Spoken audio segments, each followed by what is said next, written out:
కార్తీక మాసం ఎంతో పవిత్రమైన మాసం. అలాంటి ఈ మాసాన్ని గురించి వశిష్ఠ మహర్షి ద్వారా జనక మహారాజు తెలుసుకుంటాడు. జనక మహారాజు యొక్క కోరిక మేరకు వశిష్ఠ మహర్షి చెబుతూ ఉన్నట్టుగా కార్తీక పురాణం కొనసాగుతుంది. లోక కళ్యాణం కోసం వశిష్ఠ మహర్షి ఒక యాగాన్ని తలపెడతాడు. అందుకు అవసరమైన యాగ ద్రవ్యాల కోసం ఆయన జనక మహారాజు దగ్గరికి వెళ్తాడు. ఆయనను సాదరంగా ఆహ్వానించినటువంటి జనక మహారాజు తమరు వచ్చినటువంటి విషయమేంటని ఎంతో వినయంగా అతన్ని అడుగుతాడు. తాను వచ్చిన పని గురించి వశిష్ఠ మహర్షి జనక మహారాజుకు వివరంగా చెప్తాడు. వశిష్ఠ మహర్షి కోరినవి ఏర్పాటు చేయటానికి జనక మహారాజు ఆనందంగా అంగీకరిస్తాడు. వశిష్ఠుడు తమ ప్రాంగణంలో అడుగు పెట్టడమే ఒక పెద్ద విశేషమని సంతోషాన్ని వ్యక్తం చేస్తాడు. ఒక విషయంలో తనకు ఉన్న సందేహాలను తొలగించమని మనవి చేస్తాడు. అందుకు వశిష్ఠుడు అంగీకరించడంతో జనక మహారాజు అతనితో ఇలా అంటారు. కార్తీక మాసం యొక్క విశిష్టత ఏమిటని, మాసాలలో కార్తీక మాసం ఎందుకని ప్రత్యేకమైందని, మిగతా మాసాల కంటే కార్తీక మాసం ఎలా గొప్పది అని వివరించమని అడుగుతాడు. వశిష్ఠుడు తన యాగానికి అవసరమైన ద్రవ్యాలను సమకూర్చుతానని చెప్పిన జనక మహారాజుకు ఆశీస్సులు అందజేస్తాడు. కార్తీక మాసం యొక్క విశిష్టతను గురించి తెలుసుకోవటానికి జనక మహారాజు ఆసక్తిని చూపడం, ఆతృతను కనబరచడం వశిష్ఠుడికి ఎంతో ఆనందాన్ని కలిగిస్తుంది. కార్తీక మాసం యొక్క గొప్పతనాన్ని తెలుసుకోవటానికి ప్రయత్నించడంతోనే సగం పాపాలు నశిస్తాయి. ఈ పాపాల నుంచి బయటపడి పుణ్య మార్గంలో ప్రయాణించాలనుకునే వారికి ఇలాంటి ఆలోచన కలుగుతుందనే అభిప్రాయాన్ని వ్యక్తం చేస్తాడు. కార్తీక మాసం శివకేశవులిద్దరికీ ఎంతో ప్రీతికరమైనది, ఎంతో మహిమాన్వితమైనది. ఈ మాసంలో సూర్యోదయానికి ముందుగానే నిద్రలేవటం, నదీ స్నానం చేయటం, ఇటు శివుణ్ణి అటు విష్ణుమూర్తిని అంకితభావంతో పూజించడం, ఉపవాస దీక్షను చేపట్టి కార్తీక వ్రతాన్ని ఆచరించడం, ఇది అనేకమైనటువంటి ఫలితాలను అందిస్తుంది. కార్తీక మాసంలో ప్రతి సోమవారం ఎంతో విశిష్టమైనది. సోమవార వ్రతం ఎంతో శక్తివంతమైనది. కార్తీక సోమవారం రోజున ఉపవాస దీక్షను చేపట్టి శివారాధన చేయటం వల్ల విశేషమైన ఫలితం లభిస్తుంది. ఒకవేళ కార్తీక మాసం పూజ అలాగే కార్తీక వ్రతం చేయటం కుదరకపోతే ఆ వ్రత మహత్యాన్ని విన్నా కూడా అనేక శుభాలు కలుగుతాయి, పాపాలు నశిస్తాయి. అందుకు ఉదాహరణగా ఓ కథ చెప్తాను అంటూ జనక మహారాజుతో వశిష్ఠ మహర్షి ఇలా చెప్పడం మొదలుపెట్టారు. పూర్వం కావేరీ నదీ తీరంలో దేవశర్మ అనే ఓ బ్రాహ్మణుడు ఉండేవాడు. ఆయన ఎంతో నియమనిష్టలు కలిగినవాడు. ప్రతి నిత్యం పూజ పూర్తయితేనే తప్ప ఆహారంగా ఏమీ తీసుకునేవాడు కాదు. ఇక కార్తీక మాసంలో ఉపవాస దీక్షను చేపట్టి శివకేశవులు సమానంగా ఆరాధించేవాడు. అలాగే పురాణ పఠనం, శ్రవణం కూడా చేసేవాడు.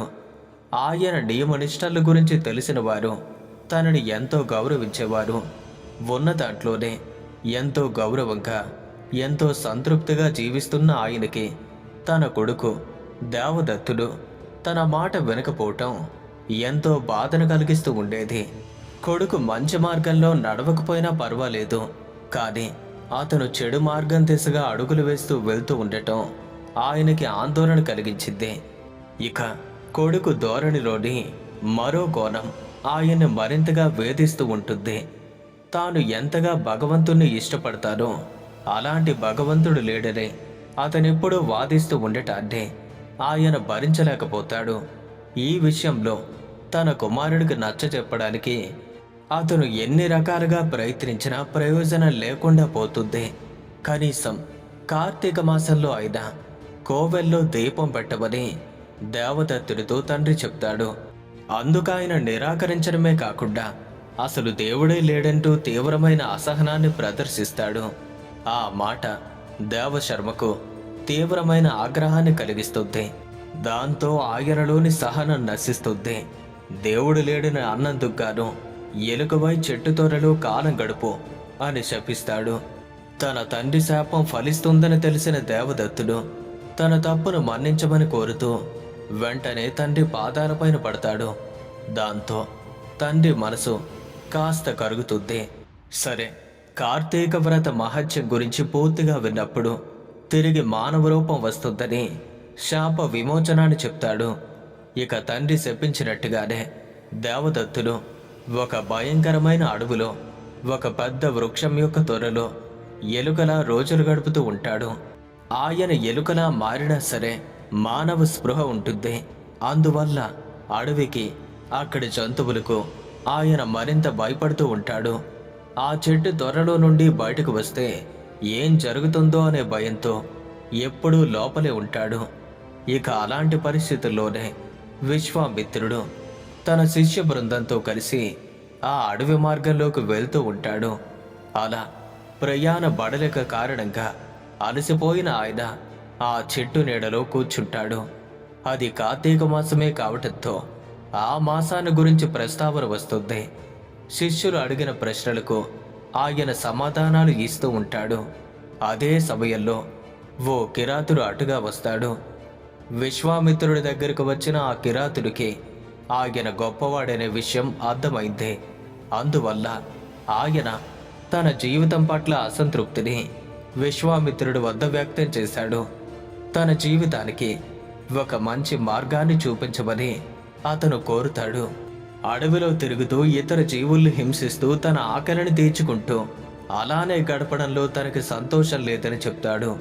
అందువల్ల ఇకపైన తనకు ఇలాంటి జన్మని ఎత్తకుండా మంచి మార్గం ఏదైనా ఉంటే చెప్పమని కోరుతాడు. కార్తీక వ్రత మహత్యాన్ని వినటం వల్ల సమస్త పాపాలు, దోషాలు, శాపాలు తొలగుతాయని విశ్వామిత్రుడు చెప్తాడు.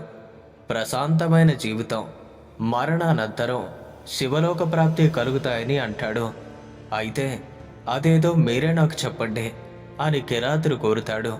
అందుకు అంగీకరించినటువంటి విశ్వామిత్రుడు కార్తీక మాసం యొక్క విశిష్టతను, స్నానం, జపం, దానం, ఉపవాసం, దీపారాధన, దీపదానం, పురాణ శ్రవణం ఇటువంటి అన్ని విషయాల గురించి చెప్తాడు. అలా విశ్వామిత్రుడు ఆ కిరాతుడికి కార్తీక వ్రత మహత్యం గురించి చెబుతూ ఉండగా ఆ చెట్టు త్వరలోని ఎలుక వింటుంది. ఫలితంగా ఎలుక రూపంలోని దేవదత్తుడికి శాప విమోచనం అవుతుంది. దేవదత్తుడు వెంటనే వచ్చి విశ్వామిత్రుడికి నమస్కరించుకుని అక్కడి నుండి వెళ్ళిపోతాడు. ఆ తరువాత కాలంలో ఆ కిరాతుడికి కూడా ఉత్తమ గతులు కలుగుతాయి. విన్నారు కదా మిత్రులారా, ఇది కార్తీక మాసం యొక్క అద్భుతమైన కథ. ఈ కథ విన్న మీ అందరికీ కూడా భగవంతుని యొక్క అనుగ్రహం కలగాలని మనస్ఫూర్తిగా కోరుకుంటున్నాను. అలాగే ఈ వీడియో కనుక మీకు నచ్చినట్టయితే లైక్ చేయండి, షేర్ చేయండి. ఇలాంటి మరిన్ని ఆధ్యాత్మికపరమైన వీడియోల కోసం ఇప్పుడే మన ఛానల్ను సబ్స్క్రైబ్ చేసుకోండి. సర్వే జన సుఖినో భవంతు. ఓం నమః శివాయ.